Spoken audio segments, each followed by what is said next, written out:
There are patterns in this world that defy conventional explanation. Ancient earthworks aligned with precision across the Iowa landscape. Lost technologies appearing centuries before they should exist. Civilizations that rose and fell, leaving behind structures and artifacts that continue to baffle historians. Before we dive in, a quick note. The visuals in this video aren't necessary to enjoy the stories. They make it more dynamic, but you can follow along strictly through the audio. Imagine standing in the lush river valleys of eastern Iowa, surrounded by rolling hills and dense forests. Beneath your feet, the earth itself rises in astonishing shapes: a colossal bear, an eagle with wings outstretched, a sinuous serpent longer than a football field. These aren't natural formations. They're effigy mounds, painstakingly sculpted from soil and stone over 1,000 years ago. For centuries, a mysterious culture transformed Iowa's landscape into a gallery of earthen art, creating over 10,000 animal-shaped mounds across the Midwest. Then, without warning, they vanished, centuries before Europeans set foot on these shores. Why? What a race to people who reshaped the earth itself. The builders of these mounds flourished between 700 AD and 1400 AD, during what archaeologists call the Late Woodland period. They weren't nomadic hunters. These were settled communities who farmed corn, beans, and squash, forged intricate trade networks, and gathered in large seasonal gatherings. Their mounds weren't random piles of dirt. Each was a deliberate act of artistry and engineering. Take the Great Bear Mound near Effigy Mounds National Monument. 137 feet long, 70 feet wide, its contours precisely layered with baskets of soil. To build it required thousands of hours of coordinated labor. But these weren't just monuments. Human remains and ritual artifacts found within suggest they were sacred spaces, gateways between worlds, burial sites for the honored dead, or cosmic maps aligning with solstices and stars. Here, where the mystery deepens. By the 1400s, the mound building stopped. By the time French explorers arrived in the 1600s, the builders were gone. The tribes they encountered, like the Iowa who gave the state its name, had no memory of the mound creators. The earthworks lay abandoned, slowly reclaimed by forests. What happened? One theory points to climate. Around 1300 AD, the Little Ice Age gripped the Midwest. Colder winters, shorter growing seasons, and droughts could have devastated crops. Tree rings from ancient Iowa oaks show severe dry spells during this exact period. Famine might have shattered communities, forcing survivors to scatter. But if climate was the killer, why didn't they return when conditions improved? Another possibility: conflict. Archaeologists find fewer weapons in effigy mound sites than in earlier cultures. Were these peaceful people overrun by aggressive neighbors? Some skeletons from this era show signs of violence, skull fractures, arrow wounds. Yet there's no evidence of mass graves or fortified villages. If war destroyed them, where are the battlefields? Then there's the disease hypothesis. Could epidemics have raced ahead of European contact? Diseases like smallpox sometimes spread through trade networks decades before explorers arrived. But without written records, proof is elusive. And why would illness spare neighboring tribes yet obliterate only the mound builders? Perhaps the answer isn't catastrophe but transformation. Modern tribes like the Ho-Chunk and Ojibwe speak of ancestral ties to the mounds. Oral histories describe them as spirit homes or memory markers. Maybe the builders didn't vanish, they evolved. Facing hardship, they might have abandoned mound rituals and merged with other groups. Yet if so, why did their unique art vanish completely? Later tribes built burial mounds, but never again the animal effigies. It's as if a cultural light switch flipped off. The most haunting clue lies in the mounds themselves. At sites like Snai-Magill in Clayton County, effigies form celestial patterns, bears pointing to winter solstice sunsets, birds aligned with spring equinoxes. Were they astronomical calendars, maps of spirit journeys? We can only guess. The builders left no written language, no pottery symbols to decode. Their secrets are buried with them. Today, the mounds endure as silent enigmas. Why did a culture capable of moving mountains of earth literally disappear without a trace? Was it famine, war, a spiritual revolution, or something we haven't imagined? As forests slowly swallow these earthen beasts, one question lingers. What wisdom vanished with the sculptors of the Iowa earth? Beneath Iowa's fertile soil lies a mystery that defies time. A cache of copper spearpoints, axes, and fishhooks so advanced, they rival modern tools. But here's the twist. They weren't made by Europeans. They weren't even made in the age of Rome or Egypt. These artifacts date back over 5,000 years, crafted by a shadowy people we call the Old Copper culture. For millennia, they mastered metalworking in the Great Lakes region, including what's now Iowa. Then, around 1500 BC, their technology vanished. Poof, gone. Why would a society abandon revolutionary tools that gave them an edge over stone and bone? What erased America's first metalworkers? Picture this. Around 4000 BC, long before Stonehenge or the pyramids, hunter-gatherers around Lake Superior discovered nuggets of nearly pure copper. Unlike later cultures that smelted ore, they used cold hammering. They'd pound raw copper with stone hammers, then heat it in fires to soften it, a process called annealing. The results were stunning. Fishhooks thin as paper clips, axe blades sharp enough to fell trees, spearpoints balanced for throwing. In northeast Iowa, at sites like the Waterloo Plateau, archaeologists unearthed awls and knives showing microscopic wear patterns from cutting wood and hide. These weren't ceremonial trinkets. They were everyday tools, the Bronze Age tech of ancient North America. For 2,500 years, copper spread across trade routes from Canada to Iowa. Then, around 1500 BC, something shifted. Copper tools grew rarer. By 1000 BC, they disappeared. Later cultures like the Hopewell used copper for ornaments, beads, bracelets, headdresses, but never again for tools. It's as if humanity took a technological step backward. Why? One theory blames resource collapse. The easiest copper, surface nuggets in Michigan's Keweenaw Peninsula, may have run out. Digging deeper required mining knowledge these cultures lacked. Yet copper wasn't exhausted. Modern mines still operate there today. If scarcity wasn't the issue, what was? Enter the efficiency puzzle. Some experiments show stone tools outperform copper for certain tasks. Stone axes chip but stay sharp longer. Copper dents and needs constant reshaping. When agriculture arrived in the Midwest around 1000 BC, maybe stone hoes were cheaper to make than copper ones. But that doesn't explain why all copper tools vanished, even fishing hooks, where copper's flexibility was unbeatable. Then there's the social hypothesis. Copper working wasn't a solo craft. It required communal knowledge, miners, smiths, traders. If climate shifts or conflicts disrupted these networks, the expertise could vanish in a generation. Around 1500 BC, the climate cooled rapidly. Pollen records show Iowa's forests shrinking, grasslands expanding. Big game hunters might have scattered, fragmenting the trade chains that moved copper hundreds of miles. Without apprentices to teach, the craft died. But the darkest theory involves a forgotten catastrophe. In 2018, scientists found evidence of a cosmic airburst, a comet fragment exploding over Michigan around 1500 BC that ignited wildfires across the Midwest. Could this have devastated copper-rich regions? Curiously, near where the old copper culture faded, a layer of charcoal and melted soil appears in sediment cores. Coincidence? Or did the sky itself help erase this technology? The ghostly coda. Later tribes had no memory of copper tools.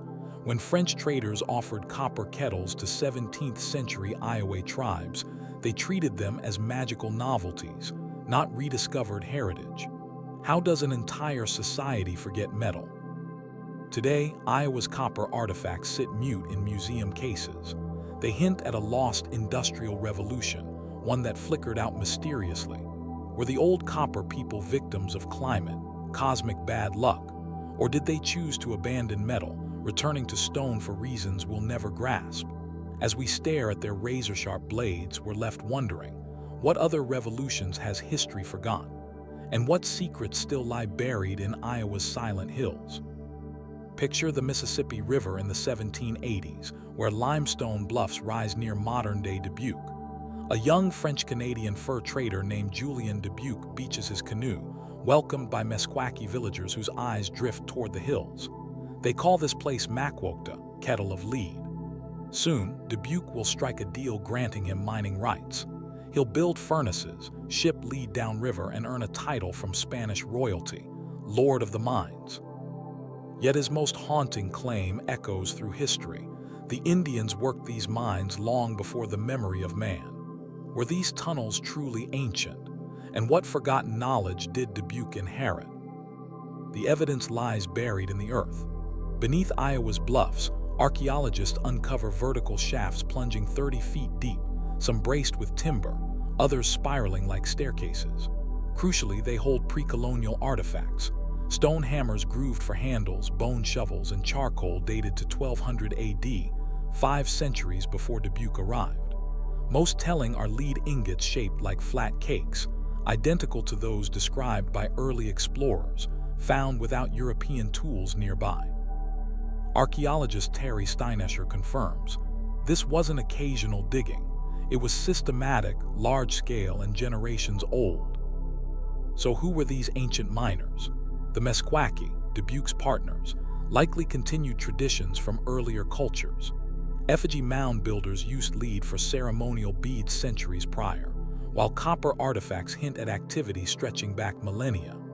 Geochemical analysis reveals Iowa lead traveled as far as Ohio Hopewell sites around 200 BC, proving a continent-spanning trade network thrived long before Columbus. Mysteries multiply in the damp tunnels.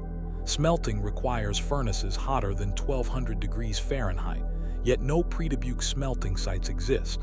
Did miners trade only raw ore, or did they master metallurgy in ways leaving no trace? Equally puzzling, why share secrets with an outsider? Some letters suggest Dubuque married Potosa, a Meskwaki chief's daughter, binding him to the land. Yet his 1788 treaty, signed with pictographs of bears and eagles, remains lost, fueling speculation about its terms. Then there's Dubuque's account of a sacred, darkened cave, sealed after a collapse killed miners, a cursed place tribes avoided. Its location, still undiscovered. When Dubuque died in 1810, settlers dynamited the tunnels, erasing clues. Today, fragments endure. A stone hammerhead in a museum display, a collapsed shaft hidden by brush lead slag beneath parking lots. The deepest question lingers. Why did displaced Meskwaki never claim this legacy in 1830s treaties? Was the knowledge lost, or deliberately guarded? Moonlight still filters into abandoned tunnels near Catfish Creek, asking, what did Dubuque truly unearth? And what veins of history lie sealed beneath Iowa's bluffs? Walk through Iowa's blood-run National Historic Landmark today. 1,000 years ago, this place pulsed with life, over 500 earth lodges housing 5,000 Oneota people. Gardens overflowed with corn and beans. Workshops crafted pottery stamped with feather patterns. Bison bones towered from communal hunts. This was the largest pre-contact settlement north of Mexico. Then, around 1700 AD, it emptied, not gradually, overnight. Across eastern Iowa, from the upper Iowa River to the Des Moines Valley, thriving villages lay abandoned.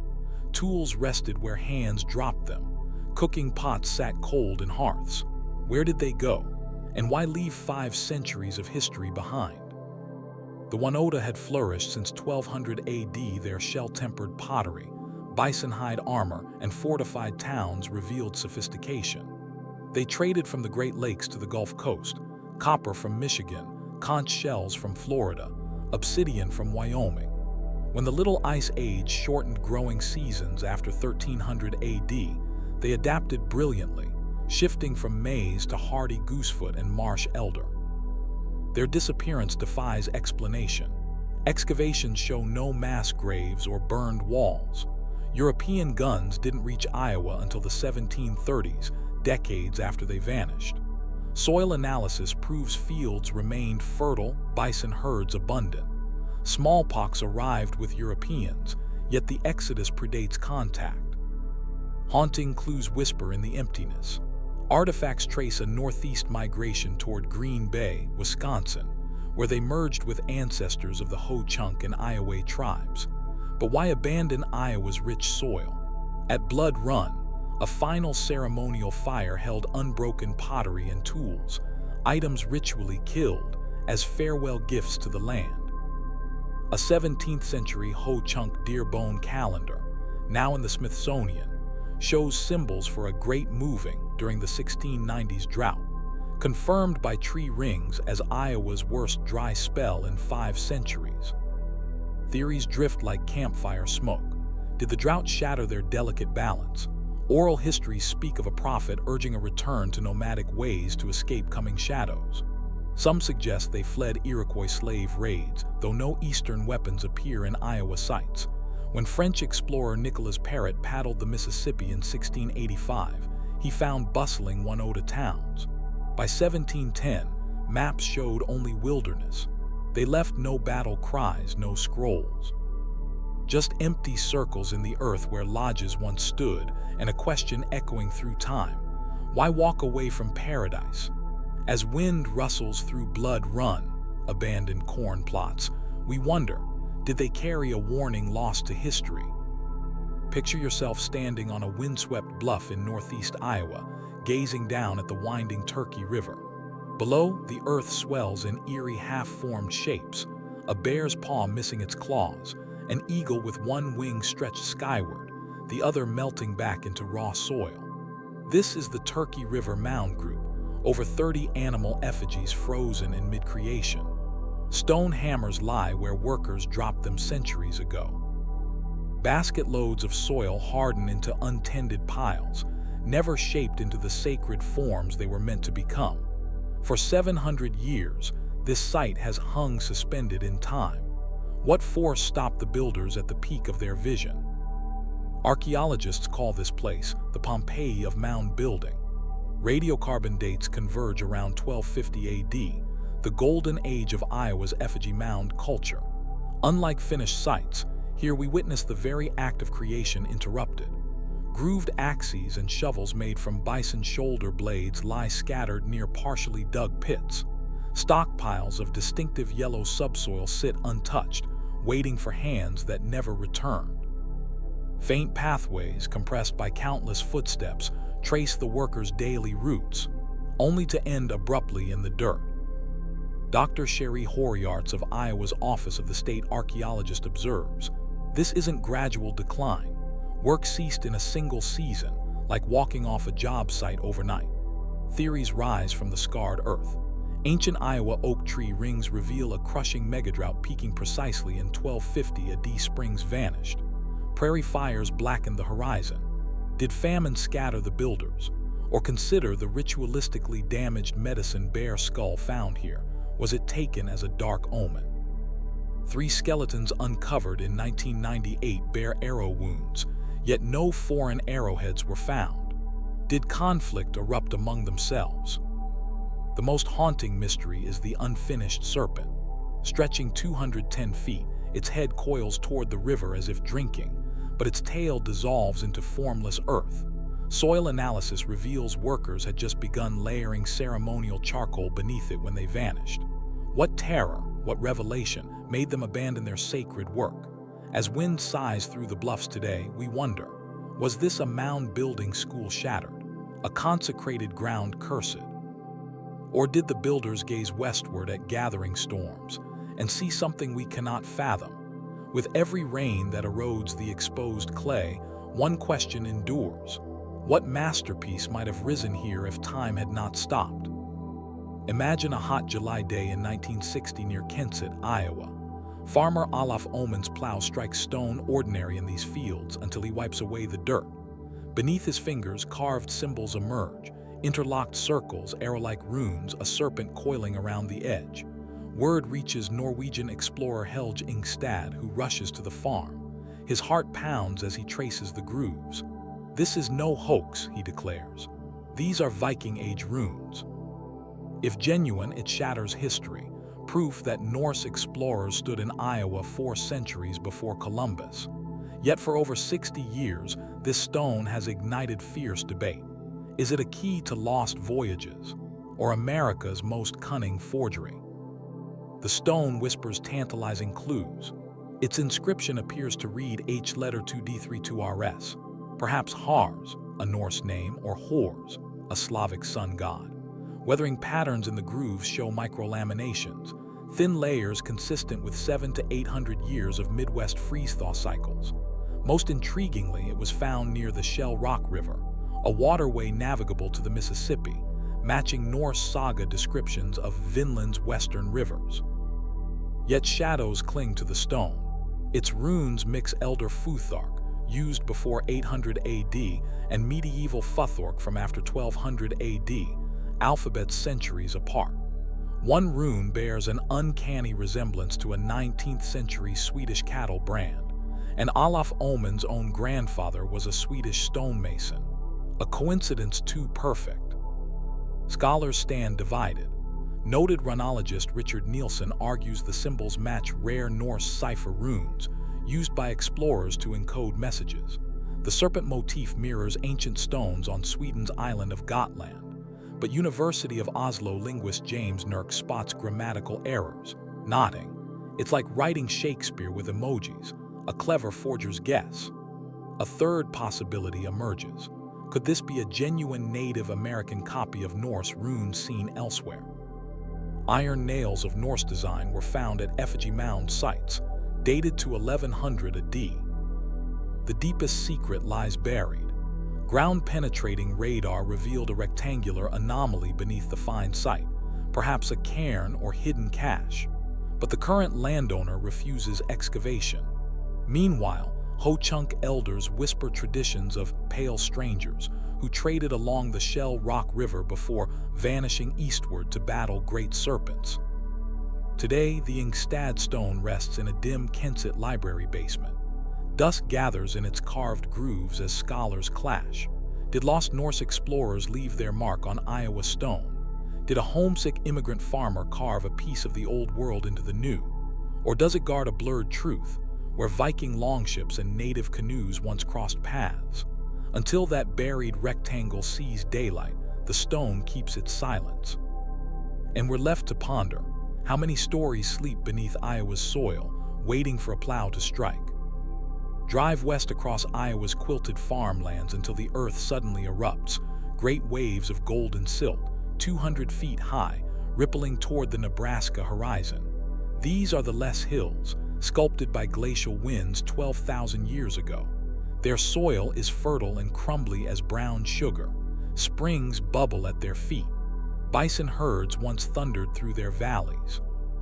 Yet archaeologists walk these slopes in near silence. Only scattered arrowheads and a single effigy mound hint at human presence, while just east, the Missouri River Valley holds over 500 ancient villages, fortresses, and burial sites. Why did Iowa's most breathtaking landscape remain a ghostland for millennia? The absence shouts. Near Little Sioux, ground-penetrating radar reveals hearthstones buried under 30 feet of silt, swallowed by landslides when rain loosened the hill's fragile soil. Dr. E. Arthur Betties, a geomorphologist who mapped these bluffs, explains, Loess collapses like a sandcastle. Settlements could vanish overnight, erased without a trace.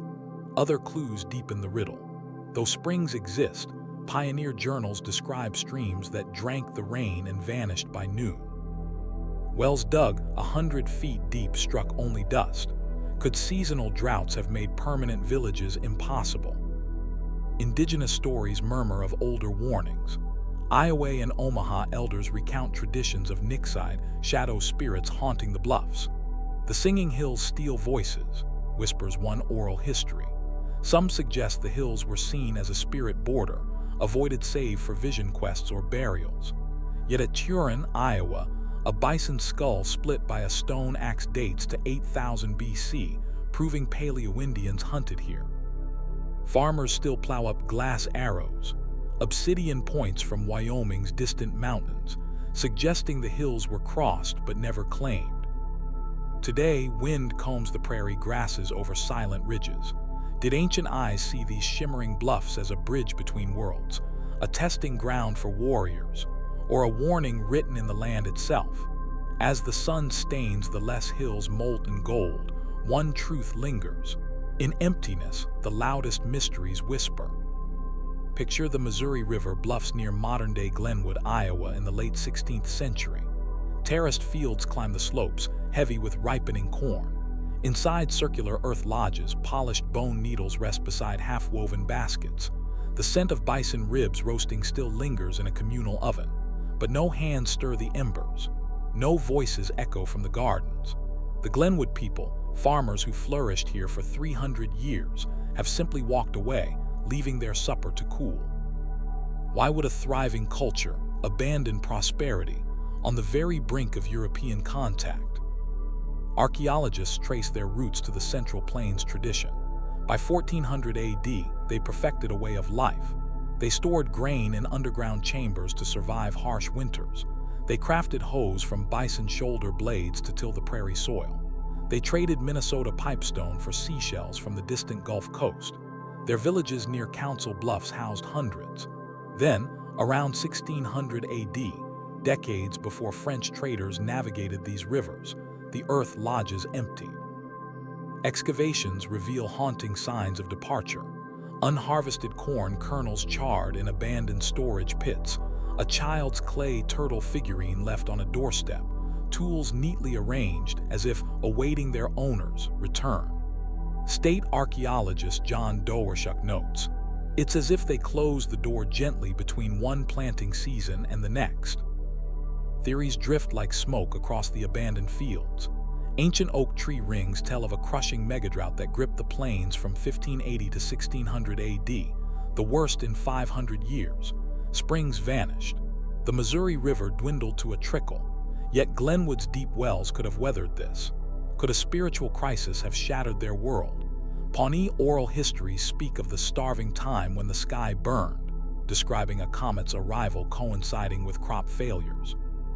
In 1982, a meteorite fragment was found nestled in a Glenwood hearth, perhaps interpreted as a celestial omen. More enigmatic are traces pointing westward. Pottery designs and farming techniques identical to Glenwood's suddenly appear among the Dejihan Sioux in Nebraska centuries later, yet no ancestral burials bridge the gap. Did they dissolve into other nations without leaving a name? Omaha elders whisper of a lost people called those who walked toward the sunset without looking back. Today, wind murmurs through the empty lodge circles. Were they fleeing an unforgiving prophecy, following a shaman's vision, or did they glimpse the first European sails on the distant Mississippi and choose disappearance over an unknown future? As erosion uncovers Glenwood's cold hearthstones, one question lingers. What songs and stories faded with the last untended harvest? In 1931, deep in the wind-scoured gullies near Turin, Iowa, archaeologist Charles Keyes knelt in the Loess soil.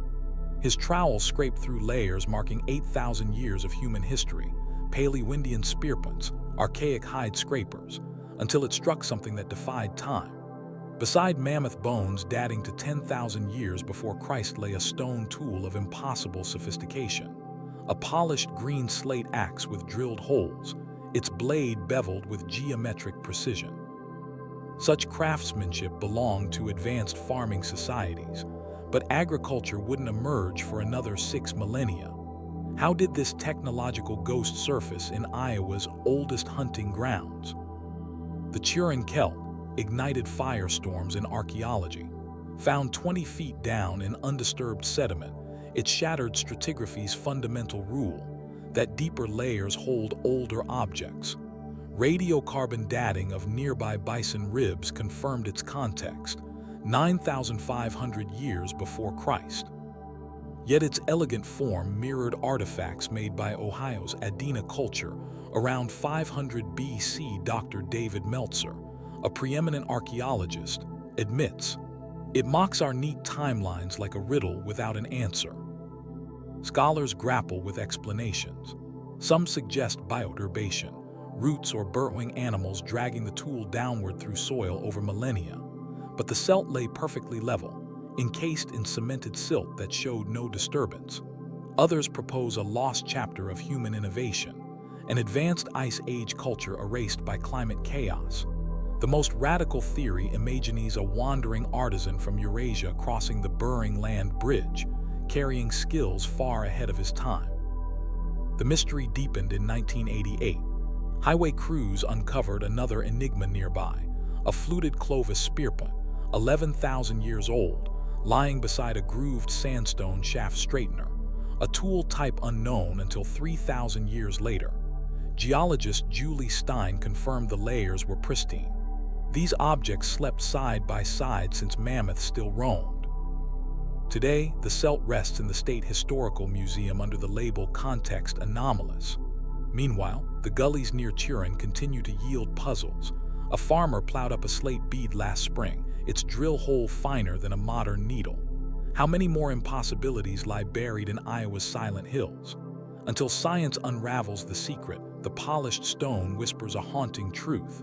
Human history may be far older and far stranger than our textbooks dare reveal. The past is filled with mysteries, some buried beneath the earth, some hidden in plain sight, and others long forgotten by time. The stories we've explored today in Iowa are just a glimpse into the strange, the unexplained, and the puzzling pieces of history that continue to baffle experts and spark endless debate. But the deeper we dig, the more questions arise. If you enjoyed this journey into the unknown, make sure to subscribe and explore our other videos for more mysteries waiting to be uncovered.